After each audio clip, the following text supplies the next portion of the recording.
A man accused of murder appeared in D.C. court. Police say he started a standoff that ended up in a house fire, and this is some new video of that man, 45-year-old Sherman Holley, being taken into custody yesterday. I think we're going to get to that, hopefully. That was the scene where that standoff was. There. Yeah.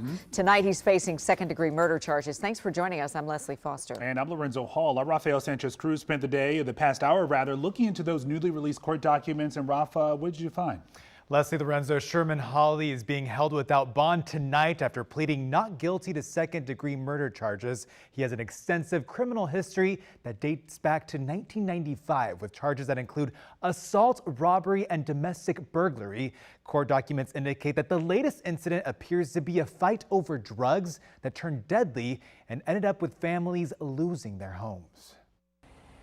Police say 45-year-old Sherman Holley stabbed James Brooks Jr. several times on Sunday the 15th after they had a fight over drugs. The next day, when police returned to the scene of the crime on the 200 block of 37th Place Southeast to interrogate Holley, he hid in the second-story room he was renting. Then officers noticed a trail of smoke coming from the bedroom. To stand there and watch it was ultimately the most painful part, because it's like we're watching everything just is gone.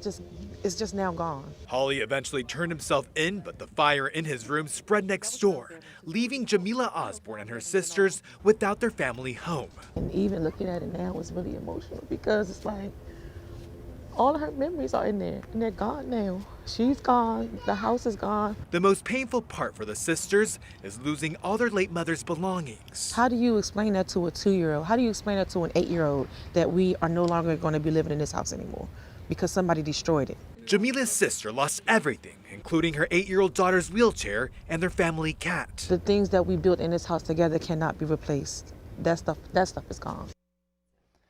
The Osborne sisters have created a GoFundMe account to help their sister rebuild. That information is going to be on our website, WUSA9. As for Holley, he's back in court on February 9th. Boy, this is a tragedy all the way around. It really is, especially for that 8-year-old without her wheelchair and all the necessity equipment to learn how to walk again. How's the community reacting to all of this? You know what? They really don't want to talk so much about him, but they did make it clear tonight that they do not want him back in their neighborhood. Wow. Yeah.